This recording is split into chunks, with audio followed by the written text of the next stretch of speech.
नमस्कार दोस्तों, हमें अपने कर्मचारियों और हितधारकों की सुरक्षा, स्वास्थ्य और वातावरण का विशेष ख्याल है। सुरक्षा हमारा मूल्य नहीं बल्कि हमारी प्राथमिकता है और सुरक्षा हमारे कार्य का सबसे महत्वपूर्ण हिस्सा है। साथ ही कोई दुर्घटना नहीं हमारा सिद्धांत है। हम आपसे दिए गए सुरक्षा नियमों का पालन करने का आग्रह करते हैं। गर्म कार्य अर्थात हॉट वर्क क्या है? हॉट वर्क उस प्रक्रिया को कहते हैं जब कार्यस्थल पर ज्वलनशील सामग्री हो और इग्निशन का स्रोत भी हो। हॉट वर्क ऐसा भी हो सकता है जिसमें कार्यस्थल पर कोई भी ज्वलनशील सामग्री ना हो, लेकिन फिर भी उस कार्य से आग का खतरा हो, जैसे कि welding, gas cutting, grinding, soldering, wrapping और कोटिंग प्रक्रिया इत्यादि। अनियंत्रित आग तथा लापरवाही के कारण बहुत सारे संभावित हानिकारक परिस्थितियां हो सकती हैं। इसलिए कोई भी कार्य जिसमें गर्मी या चिंगारी उत्पन्न हो सकती है, उसका ध्यान से मूल्यांकन किया जाना चाहिए। मेरे दोस्तों, याद रहे कि आपके काम से उत्पन्न चिंगारी पिछले काम के दौरान अगर हानिकारक नहीं रही, इसका मतलब ये नहीं है कि आप इसे हल्के ढंग से लें। ऐसी एक चिंगारी में कई जानें लेने की क्षमता है। अगर इसे ठीक से मूल्यांकन किए बिना और आवश्यक सावधानी बरते बिना किया जाए तो कई खतरनाक दुर्घटनाएं हो सकती हैं, जैसे विस्फोट, मेजर आग, धमाका,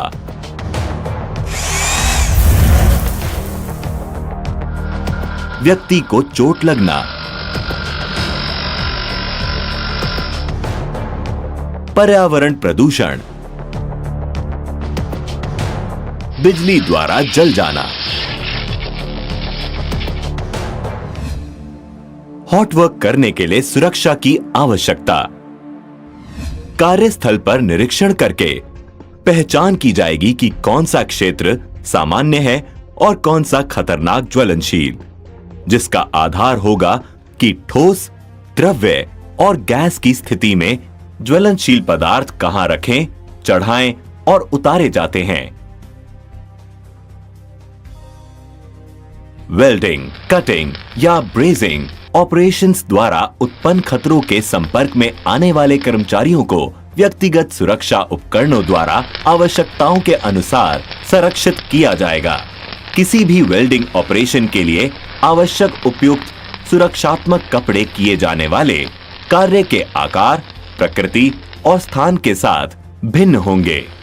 बंद स्थानों में जहरीले परिरक्षकों से आच्छादित सभी सतहों को गर्म करने वाले क्षेत्र से कम 4 इंच की दूरी के लिए सभी विषाक्त कोटिंग्स को हटा लिया जाएगा या कर्मचारियों को एयरलाइन श्वास यंत्र या स्वनिहित श्वास तंत्र द्वारा संरक्षित किया जाएगा।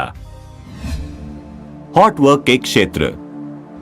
कार्य में या कार्यस्थल में मौजूद सभी तत्वों के जांच के बाद सभी कार्यस्थलों को 2 हिस्सों में बांटा जा सकता है और वो है सामान्य क्षेत्र, क्रिटिकल ज्वलनशील क्षेत्र। आइए सबसे पहले सामान्य क्षेत्र की जानकारी लेते हैं।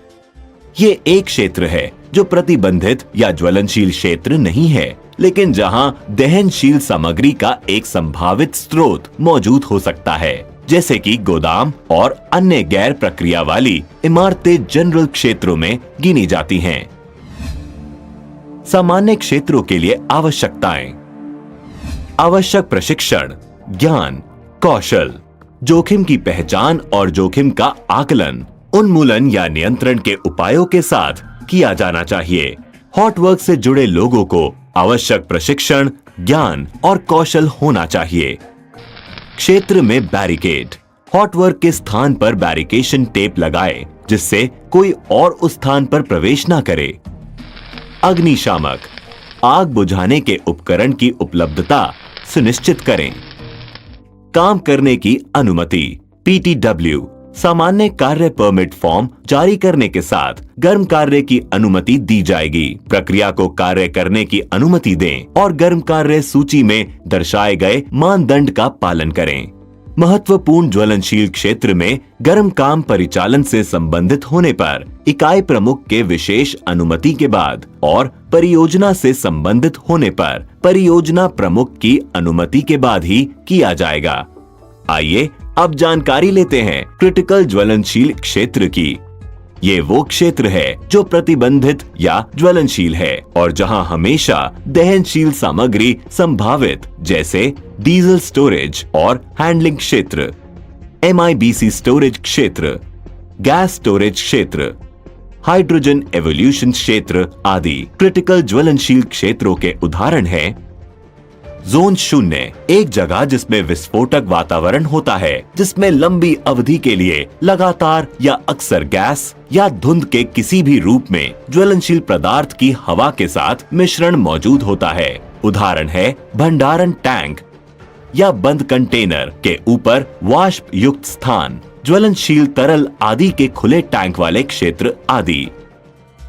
जोन 1 एक ऐसी जगह जहां सामान्य ऑपरेशन के दौरान विस्फोटक वातावरण बन जाता है। यहां सामान्य परिचालन परिस्थितियों में ज्वलनशील गैस या वाष्प एकाग्रता के मौजूद होने की संभावना है। जोन 2 एक ऐसी जगह जहां सामान्य ऑपरेशन में होने की संभावना नहीं है, लेकिन कोई असामान्य परिस्थिति जैसे रिसाव, परिचालन का ठप हो जाना, अनुरक्षण के दौरान विफलता आदि की हालत में ऐसा हो सकता है। क्रिटिकल ज्वलनशील क्षेत्र की आवश्यकताएं। ज्वलनशील क्षेत्र में गर्म काम नहीं किया जाएगा यदि काम करने के लिए अन्य व्यावहारिक साधन हैं या उपकरण को शॉप या सामान्य क्षेत्र में ले जाया जा सकता है। ऐसा नहीं होने पर हीरा और JSA के अलावा एक विशेष अनुमति यूनिट हेड, प्रोजेक्ट हेड से प्राप्त करना चाहिए। आवश्यक प्रशिक्षण, ज्ञान, कौशल, जोखिम की पहचान और जोखिम का आकलन, उन्मूलन या नियंत्रण के उपायों के साथ किया जाना चाहिए। हॉट वर्क से जुड़े लोगों को आवश्यक प्रशिक्षण, ज्ञान और कौशल होना चाहिए। क्षेत्र में बैरिकेड, यथासंभव किसी ज्वलनशील या दहनशील सामग्री को ज्वलनशील एरिया या हॉट वर्क के स्थल से बाहर रखें। जो लोग कार्य का हिस्सा नहीं हैं, उन्हें कार्य स्थल से बाहर रखें। ऊर्जा स्रोतों के अलगाव के साथ हॉट वर्क क्षेत्र में स्थित नाली और सीवर लाइन को सुरक्षित रखें। इसके अलावा जहां हॉट वर्क किया जा रहा है, उसके नीचे के क्षेत्रों को क्लियर करके बैरिकेड करें। सभी खतरनाक कार्य जिसमें गर्म सामान का और उससे संबंधित उपकरण का इस्तेमाल होता है, विस्तृत JSA के मुताबिक किया जाना चाहिए। वायुमंडलीय निगरानी, कार्यस्थल के सभी स्थानों जहां ज्वलनशील वातावरण की जांच करनी चाहिए, LEL के बराबर या उससे 10% से ज्यादा की सांद्रता पर इन गैसों की उपस्थिति के मामले में कोई गर्म काम शुरू नहीं किया जाना चाहिए या तब तक जारी नहीं रखना चाहिए जब तक LEL 10% से कम लाने के लिए पर्याप्त वेंटिलेशन नहीं किया जाता है। उपकरण निरीक्षण, हॉट वर्क के उपकरणों की पहचान करें जिसका निरीक्षण किया जाना चाहिए। फायर वॉचर, कार्य क्षेत्र में कार्य से पहले और हॉट वर्क के दौरान लगातार निगरानी रखनी चाहिए। आग की चिंगारी रोकने के लिए रोकथाम, आग प्रतिरोधी तिरपाल, कपड़े, सिरेमिक कपड़े, GI शीट आदि के उपयोग के द्वारा स्पार्क्स और गर्म भागों को फैलने से रोकें। अग्निशामक, आग बुझाने के उपकरण की उपलब्धता सुनिश्चित करें। अब बात करते हैं कुछ विशेष जिम्मेदारियों और आवश्यकता के बारे में। तो सबसे पहले है फायर वॉचर। फायर वॉचर इन बातों का ध्यान रखेंगे। वो ऐसा कोई भी कार्य नहीं करेंगे जो उनकी जिम्मेदारी के साथ मेल नहीं करता। लगातार हॉट वर्क कर रहे व्यक्ति और आसपास की परिस्थितियों के कार्यों का निरीक्षण करेंगे। कोई चोट या अन्य आपात स्थिति की घटना में हॉट वर्क के उपकरण को बंद करेगा और हॉट वर्क कर रहे व्यक्ति को सतर्क करेगा और स्थिति को संभालने के लिए उचित प्रक्रिया आरंभ करेगा। केवल वे लोग जो इन सभी के लिए सक्षम हैं, हॉट वर्क करने के लिए फायर वॉचर के रूप में नामित किए जाएंगे। ज्वलनशील वातावरण निगरानी उपकरण आग बुझाने के विशिष्ट उपकरण और संबंधित फायर सिस्टम से प्रशिक्षित होने चाहिए। आग सुलगने से अनचाहे स्पार्क को रोकने और फिर बाद में आग नहीं पकड़ने के लिए हॉट वर्क के पूरा होने के बाद न्यूनतम 60 मिनट के लिए फायर वॉचर को साइट पर रहना चाहिए।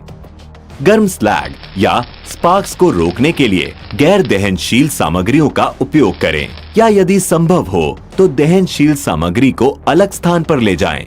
यदि हॉट कार्य ऊंचाई वाले क्षेत्रों में होता है तो एक से अधिक फायर वॉचर प्रदान करना आवश्यक हो सकता है। अग्निशामक यंत्र का उपयोग करें। कार्य के तथा स्थान के मुताबिक उचित प्रकार का आग बुझाने वाला यंत्र रखें। वर्ग ए, बी, सी या डी क्लास की आग पर असर, क्षमता तथा शमन एजेंट पर विचार किया जाना चाहिए। अग्निशामक पूरा चार्ज और उपयोग के लिए तैयार होना चाहिए। आग बुझाने की मशीन के उचित उपयोग से ऑपरेटर जानकार होना चाहिए। आग बुझाने का यंत्र हॉट वर्क के लिए समर्पित होना चाहिए। प्राथमिक बचाव के रूप में इमारत में लगी अग्निशामक का उपयोग न करें। ज्वलनशील वायुमंडलीय निगरानी। दिनांक, समय, निगरानी करने वाले व्यक्ति के नाम और ज्वलनशील पदार्थ के मौजूद निम्न स्तर को दर्ज किया जाना चाहिए। वातावरण में स्वीकार्य वायु गुणवत्ता स्तर ऑक्सीजन कम से कम 19.5% और अधिकतम 23.5% से ज्यादा नहीं होनी चाहिए। ज्वलनशील वातावरण की निगरानी सभी ज्वलनशील क्षेत्रों में हॉट वर्क के लिए की जाएगी। साइट पर निरीक्षण के समय ज्वलनशील वातावरण की जांच की जाएगी। जिन परिस्थिति पर कार्य परमिट दिया गया था, अगर वो परिस्थितियां बदल जाएं, तो फिर से ज्वलनशील वातावरण की जांच की जाएगी। यदि परमिट को निलंबित कर दिया गया है और काम के ठहराव की वजह से फिर से ज्वलनशील वातावरण की जांच की जाएगी। सभी वायुमंडलीय निगरानी उपकरणों को कैलिब्रेट किया जाना चाहिए और निर्माता के निर्देशों के अनुसार उपयोग करने के पूर्व प्रदर्शन का परीक्षण किया जाना चाहिए। हॉट वर्क की कुछ विशेष आवश्यकता। हॉट वर्क में लगने वाले सभी उपकरणों का इस्तेमाल से पहले निरीक्षण किया जाना चाहिए, जिससे ये सुनिश्चित हो कि ये अच्छा काम कर रहे हैं। इन सभी टूल्स, उपकरणों और सामानों का ISI या समकक्ष प्रमाणित होना चाहिए। इनके उदाहरण कुछ इस प्रकार हैं। होज एवं क्लैंप, दोनों तरफ फ्लैशबैक अरेस्टर लगे हुए cutting set torch, regulator, cylinder, विस्तार तार, ग्राइंडर, हथौड़े के हैंडल और हेड और हथौड़े से पीट कर काम करने वाले tools, welding machine, plasma arc काटने की मशीन, वेल्डिंग के तार, होल्डर आदि। वेल्डिंग मशीन का निरीक्षण। मशीन के निरीक्षण में न्यूनतम निम्नलिखित बिंदुओं पर विचार करना चाहिए। उपकरण स्थापित करना। जब उपयोग में नहीं होता है तो संपीड़ित ईंधन गैस सिलेंडर को खड़ी हालत में रखें तथा सिलेंडर वाल्व पर रक्षक कैप लगाकर रखें। ऑक्सीजन या ईंधन सिलेंडर पर रेगुलेटर स्थापित करने से पहले तेल या दूषित पदार्थों के नहीं होने के लिए रेगुलेटर वाल्व और सिलेंडर वाल्व का निरीक्षण करें। गंदे घटकों का उपयोग न करें। वाल्व पैकिंग ग्रंथियों के चारों ओर लीक के लिए सिलेंडर वाल्व की जांच करें। क्षति के लिए सिलेंडर वाल्व थ्रेड्स की भी जांच करें। वाल्व नोजल के एक तरफ खड़े होकर सिलेंडर वाल्व को धीरे से खोलें। स्क्रू को बाएं तरफ घुमा करके रेगुलेटर पर तनाव कम करें। सिलेंडर पर रेगुलेटर संलग्न करें। सिलेंडर वाल्व पर रेगुलेटर संपीड़न नट को अधिक ना कसें। रेगुलेटर और गेज के एक तरफ खड़े होकर धीरे धीरे ऑक्सीजन सिलेंडर वाल्व को धीरे से खोलें। पूरी तरह से ऑक्सीजन सिलेंडर वाल्व खोलें। ईंधन गैस सिलेंडर वाल्व खोलें। रेगुलेटर पर नली संलग्न करें। यदि नली नहीं है या सेवा से बाहर रही है तो इसे हर 50 फीट नली के लिए 5 सेकंड के लिए पर्च करें। बैठने की सतहों और टॉर्च के ओ रिंग्स की जांच करें। टॉर्च को इकट्ठा करो। नोजल की छिद्र की जांच करें। अगर ये अवरुद्ध है तो इसे केवल नोजल क्लीनिंग टूल से साफ करें। टिप को साफ करने के लिए किसी भी मुलायम सामग्री पर कटिंग या हीटिंग टिप को ना रगड़ें। हॉट वर्क के लिए उपकरण तैयार करना। अवशिष्ट सामग्री को बाहर करना संभव नहीं है। सामग्री को साफ करने के लिए इनर्ट पर्जिंग का उपयोग किया जाता है। उपकरण से सभी ज्वलनशील या दहनशील सामग्री को साफ करें। ज्वलनशील पदार्थों को साफ करना सुनिश्चित करें जो लाइनर के पीछे या डेड लेग्स में फंसे हो सकते हैं। लोटो मानक आवश्यकताओं और प्रक्रिया प्रवाह डायग्राम और पाइपिंग और मापक यंत्र डायग्राम के अनुसार ऊर्जा स्रोतों को अलग करें। हवा का अंतर प्रदान करने के लिए पाइपिंग को डिस्कनेक्ट करें ताकि कोई भी सामग्री उस क्षेत्र या उपकरण में प्रवेश ना कर सके जहां हॉट वर्क किया जा रहा है। ब्लॉक स्थापित करें। जब उपयोग किया जाता है तो वे पहचानने योग्य और अलग होंगे और सेवा के लगाए गए रसायन, तापमान और दबाव के लिए उपयुक्त होंगे। जब उपरोक्त 3 विधियां संभव नहीं हैं, तो एक दस्तावेज जो खतरे के विश्लेषण और यूनिट हेड, प्रोजेक्ट हेड से अनुदित हो के साथ अन्य अलगाव विधियों का उपयोग किया जाएगा। अवशिष्ट सामग्री की सफाई संभव नहीं है। ये सुनिश्चित करें कि प्लग, स्टोपल्स और पर्ज गैसों का उपयोग हो। लोअर धमाका सीमा LEL गर्म काम के बिंदु पर 0% पर है और पर्ज गैस के बाहर निकलने के बिंदु पर LEL 10% से कम है। सामग्री को साफ करने के लिए इनर्ट पर्जिंग का उपयोग किया जाता है। सुरक्षित कार्य परमिट या हॉट कार्य संचालन प्रक्रिया में निम्नलिखित दस्तावेज को दर्ज करें। पर्ज गैस का उपयोग किया जाना है। संभावित ऑक्सीजन की कमी वाले वातावरण में वेंटिलेशन और कर्मियों की सुरक्षा के लिए विचार। ऑडिट और स्वयं मूल्यांकन। SRP और ऑडिट उपसमिति द्वारा निर्धारित कार्यक्रम के अनुसार साइट ऑडिट टीम द्वारा पहली पार्टी ऑडिट किया जाएगा। ऑडिट निम्नलिखित पहलुओं पर ध्यान केंद्रित करेगी। इकाई और संयंत्र अनुभाग के स्तर पर प्रोसीजर के बारे में ज्ञान, मानक और यूनिट स्तर प्रोसीजर का अनुपालन, प्रोसीजर का कार्यान्वयन, विशेष रूप से बहिष्करण के तहत प्रोसीजर, प्राधिकरण का अनुपालन, प्रलेखन और रिकॉर्ड, कमी को सही करने वास्ते कदम उठाने के लिए SBU हेड HOD को रिपोर्ट करने के बाद संबंधित यूनिट हेड, प्रोजेक्ट हेड को कमियों का रिकॉर्ड प्रस्तुत किया जाएगा। ऐसे सुधारात्मक क्रियाओं के रिकॉर्ड को भी संयंत्र अनुभाग द्वारा बनाए रखा जाएगा। निषिद्ध गतिविधियां। यदि गर्म कार्य एक निषिद्ध क्षेत्र में किया जाना है, तब पता लगाने वाले सुरक्षा उपकरणों के अक्षम होने पर प्रभावित व्यक्ति से पूर्व नोटिफिकेशन प्राप्त किया जाना चाहिए।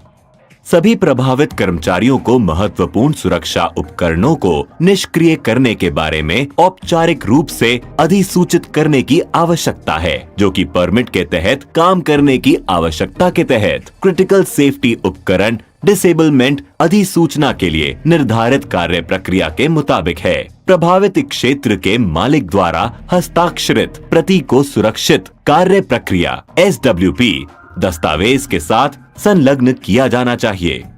वर्क परमिट की प्रक्रिया के तहत यह आवश्यक है कि सभी प्रभावित कर्मचारियों को महत्वपूर्ण सुरक्षा उपकरणों को निष्क्रिय करने के बारे में औपचारिक रूप से अधिसूचित किया जाना चाहिए। बंद जगह में वेल्डिंग ध्यानपूर्वक आयोजित की जानी चाहिए, जिसमें पर्याप्त वेंटिलेशन हो। इस तरह के कार्य में जोखिम होता है, इसलिए कन्फाइंड स्पेस वर्क का मानक लागू होता है। सिरामिक कपड़े, GI शीट या अन्य साधनों के उपयोग के माध्यम से स्पैटर्स को रोकें। केमिकल भरे टैंक या ड्रम को गैस से कटिंग या वेल्डिंग कभी नहीं करना चाहिए।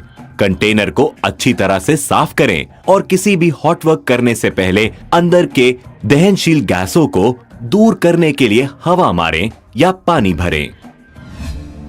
आपातकालीन प्रक्रिया।